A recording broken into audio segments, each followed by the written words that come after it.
799 ہجری میں جب کہ جاڑے کے میلے و مقدر آفتاب نے بساط صحرا کی چمک کو دھندلا کر رکھا تھا، تیمور سمت شمال سے وارد ہوا۔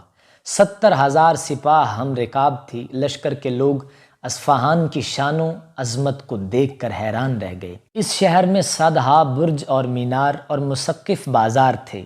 پلوں پر بھی بازاروں کی سی چہل پہل رہتی تھی۔ ابن بطوطہ جو اس زمانے سے کچھ پہلے یہاں سے گزرا تھا، اس بادشاہی شہر کی نسبت لکھتا ہے: ہمارا گزر پھولوں کے باغوں اور آب رواں کے چشموں اور پرفضا دیہات میں سے ہوا، جہاں سڑک کے کنارے کبوتروں کی چھتریاں دور تک نظر آتی تھیں۔ یہ شہر بہت بڑا اور خوشنما ہے، گو مختلف مذہبی فرقوں کی وجہ سے آئے دن لڑائیوں میں مبتلا رہتا ہے۔ پھولوں میں زرد آلو اور خربوزے ہوتے ہیں، دہی بھی اچھی ہوتی ہے اور اسی طرح خشک کر کے رکھی جاتی ہے، جیسے ہمارے ملک افریقہ میں انجیروں کو سکھا کر کھاتے ہیں۔ یہاں کے باشندے قداور ہیں، رنگ گورا ہے اور منہ پر غازہ ملتے ہیں، خلیق ہیں اور مہمانوں کی ضیافت کرنے میں ایک دوسرے پر سبقت لے جانی چاہتے ہیں۔ گو کھلانے کو صرف دودھ اور روٹی کھلاتے ہیں، لیکن واقعہ یہ ہے کہ سینیوں میں خان پوشوں کے نیچے بڑی بڑی قیمتی مٹھائیاں بھی ہوتی ہیں۔ تیمور اصفہان میں گو لڑائی کی تیاری کر کے آیا تھا، مگر لڑنے کی طرف طبیعت مائل نہ تھی۔ شاہ شجاع کا خط بار بار یاد آتا تھا، لیکن تیمور کو بڑی شکایت تھی کہ مظفریوں نے اس کے ایلچی کو بلا وجہ روک رکھا ہے۔ ان شہزادوں کی خانہ جنگی کو بھی تیمور چند سال سے دیکھ رہا تھا، چنانچہ یہ فیصلہ کر چکا تھا کہ خود قبضہ حاصل کرنے کے لیے لشکر کشی کرے گا۔ آمد کی خبر سنتے ہی اکابر اصفہان، جن کا پیشوا زین العابدین کا خالو سید مظفر کاشی تھا، سلام کے لیے حاضر ہوا۔ تیمور نے سب کو انعام اور خلعت دیے اور اپنے غالیچہ پر ان کو بٹھایا۔ اس کے بعد گفتگو ہوئی جس میں اصفہان کی قسمت کا فیصلہ کیا گیا۔ تواضع و تعارف کی تقریروں کو قطع کر کے تیمور نے صاف صاف کہا: تمہاری رعایا کی جان سلامت رکھی جائے گی اور فوج کو حکم دیا جائے گا کہ تمہارے شہر کو نہ لوٹے، مگر شرط یہ ہے کہ رقم سربراہ ادا کی جائے۔ جب اس رقم کا تعین ہو گیا تو جانبین نے اسے منظور کیا۔ مظفری خوب جانتے تھے کہ اتنا بڑا لاؤ لشکر 1000 میل کی مسافت طے کر کے خالی ہاتھ جانے والا نہیں۔ انہوں نے تیمور سے درخواست کی کہ محصول وصول کرنے کے لیے شہر میں محصل بھیجے جائیں۔ چنانچہ ہر فوج ہزارہ سے ایک ایک افسر شہر کے ایک ایک محلے میں روپیہ وصول کرنے کے لیے مقرر ہوا اور ان محصولوں پر ایک بڑا فوجی امیر نگرانی کے لیے نامزد ہوا۔ دوسرے دن تیمور باضابطہ طریقے سے شہر میں داخل ہوا۔ بڑے بازار میں پورے جلوس کے ساتھ اس کی سواری نکلی۔ شہر میں سے گزرتا ہوا پھر لشکر میں آیا اور شہر کے دروازوں پر ضبط و محافظت کی غرض سے اپنے لشکری بٹھا دیے۔ رات تک خیریت رہی۔ 70,000 سپاہی 2 مہینے کا سفر کر کے اصفہان پہنچے تھے اور اس مشقت کی اب تک کوئی ایسی اجرت نظر نہ آئی جس کی طرف خاص توجہ کرتے۔ اصفہان کی روشنیوں کو حسرت سے دیکھتے تھے۔ سپاہیوں کے دستے جو شہر میں پہرے کے لیے بھیجے گئے تھے وہ بازار کی سیر میں مصروف ہوئے، اور ان کے ساتھیوں سے بھی جو لشکر میں تھے بہت سے سپاہی کسی نہ کسی بہانے شہر چلے آئے۔ شراب کی دکان کے سامنے ان کے ٹھٹ لگ گئے۔ اس کے بعد جو کچھ ہوا اس کے بیان میں اختلاف ہے۔ ظاہر ایسا ہوتا ہے کہ اصفہان کے بعض جاہل اور شریر لوگوں نے تہران کے ایک لوہار کو، جس کا نام علی کچا پا تھا، اسے اپنا سرکردہ بنا لیا اور بے آواز دہل پکارتے پھرے: مسلمانوں اٹھو، یہ معاملہ دین کا ہے۔ دہل کی آواز سنتے ہی لوگ گھروں سے نکلے۔ بازاروں اور گلیوں میں آدمیوں کا ہجوم ہو گیا، اور اب ان میں اور تاتاری بھی جو ابھی تک کسی سے نہ بولتے تھے لڑائی شروع ہو گئی۔ شہر کے بعض محلوں میں وہاں کے شرفاء نے جو اس موقع کی ذمہ داری کو سمجھتے تھے تیمور کے محصولوں کی جان بچائی۔ باقی محلوں میں یہ کل افسران جان سے مارے گئے۔ جب اس طرح خون بہتے دیکھا تو بلوائیوں نے اور زیادہ غارت کری پر کمر باندھی۔ شہر کے اندر تاتاریوں کو قتل کر کے شہر کے دروازے پر پہنچے اور یہاں تاتاری فوج کے جس قدر دستے پہرا دے رہے تھے ان کے ٹکڑے اڑا دیے اور دروازوں کو اندر سے بند کر لیا۔ دوسرے دن علل صبح جب اس واقعے کی خبر تیمور کو کی گئی تو وہ غصے سے تھرا اٹھا۔ تقریباً 3000 تاتاری رات کو قتل ہوئے تھے۔ انہی میں ایک پسرے شیخ علی بہادر اور دوسرا ایک امیر تھا جو تیمور کو بہت ہی عزیز تھا۔ تیمور نے فوراً سپاہ کو حکم دیا کہ فصیل شہر پر حملہ کرے۔ یعنی شرفاء اور امراء جو اس وقت لشکر میں حاضر تھے انہوں نے سفارش کرنی چاہی، مگر تیمور نے نہ سنا۔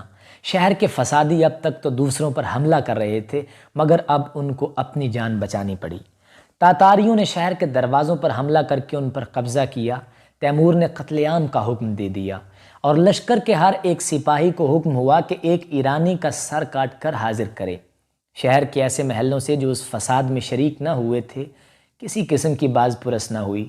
سادات اور واجب التعظیم لوگوں کو سلامت رکھنے کی کوشش کی گئی۔ باقی شہر والوں کو مارنا شروع کیا۔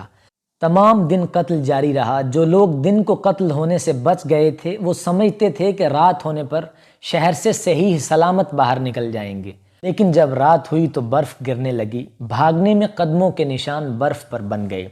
ان نشانوں کو دیکھ کر تاتاریوں نے بھاگنے والوں کا کھوج لگایا اور ان سب کو بھی موت کے گھاٹ اتار دیا۔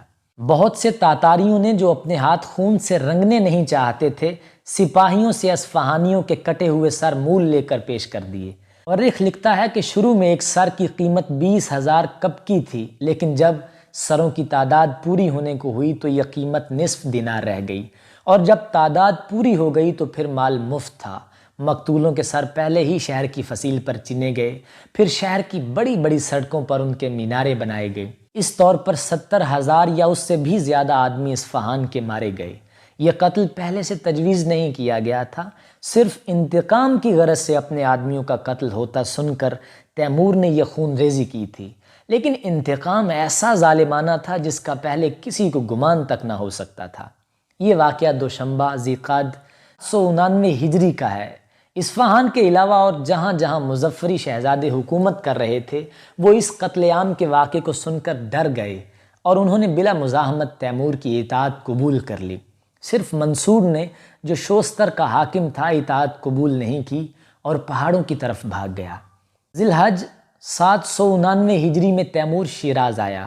شیراز اور مظفریوں کے باقی شہروں نے چپ چاپ سر بہا کی رقم ادا کر دی۔ عید کے دن شیراز میں تیمور کا نام خطبے میں پڑھا گیا اور ہر ایک مظفری شہزادے کو اس کے اختیارات کے متعلق تحریری سند تمغہ کے نشان کے ساتھ عطا ہوئی۔ تمغہ ہاتھ کا نشان ہوتا تھا جو سرخی سے کاغذ پر بنایا جاتا تھا۔ یہ مظفری شہزادے اب تیمور کی طرف سے اپنی اپنی ولایت پر حاکم مقرر ہوئے اور تیمور اب ان کا بادشاہ اور حاکم بالادست ہو گیا۔ ایران کا ملک انہی شہزادوں کا تھا، مگر ان کا حاکم رہنا نہ رہنا اب تیمور کی مرضی پر تھا۔ تیمور کو جب معلوم ہوا کہ شہر کے باشندوں پر محصول و وباج سخت لگائے گئے ہیں تو اس نے اس سختی کو دور کر دیا۔ قصہ مشہور ہے کہ تیمور جب شیراز میں آیا تو اس نے خواجہ حافظ کو اپنے دربار میں طلب کیا۔ ایران کا یہ صاحب کمال بہت سادہ کپڑے پہنے جن سے افلاس برستا تھا تاتاری فاتح کے سامنے حاضر ہوا۔ تیمور نے آواز تیز کر کے پوچھا، کیا یہ شعر تمہارا ہے؟ اگر آن ترک شیرازی بدستار دل مارا، بخال ہندوش بخشم سمرقند و بخارا را۔ حافظ نے جواب دیا، اے امیروں کی امیر، یہ شعر میرا ہی ہے۔ تیمور نے کہا، کیوں صاحب، ہم نے تو برسوں کی کوشش سے سمرقند کو اپنی تلوار سے حاصل کیا اور اس وقت تمام بلاد و امصار سے بہترین چیزیں اس کی زیب و زینت کے لیے جا رہے ہیں۔ پھر یہ کیا بات ہے کہ ہمارے ان تمام نوارد کو آپ ایک ترک شیراز کی نظر کرنے کو تیار ہو گئے؟ شاعر نے جواب میں کچھ تأمل کے بعد مسکرا کر کہا، اے امیر، انہی فیاضیوں کا نتیجہ ہے کہ آج مجھے آپ اس حالت افلاس میں دیکھ رہے ہیں۔ اس برجستہ جواب سے تیمور خوش ہوا اور حافظ صاحب کو انعام و اکرام دے کر رخصت کیا۔ ایران کے چند مطرب تیمور کے ہمراہ سمرقند گئے۔ جنوب کے ملکوں میں جن لوگوں کے ساتھ بادہ نوشی کی تھی ان کی مفارقت کا تیمور کو افسوس ہوا۔ میران شاہ تیمور کا تیسرا فرزند ہمیشہ سے تند خو اور ضدی طبیعت کا آدمی تھا۔ شراب پینے کی عادت ڈال لی تھی، مذہب میں بھی کچھ شکی تھا، بعض موقعوں پر بڑے بڑے شجاعت کے کام دکھائے تھے، مگر ظالم انتہا درجے کا تھا۔ البتہ تیمور کے ساتھ جب لشکر میں رہنے کا اتفاق ہوتا تو کسی بات میں حد سے آگے نہ بڑھتا۔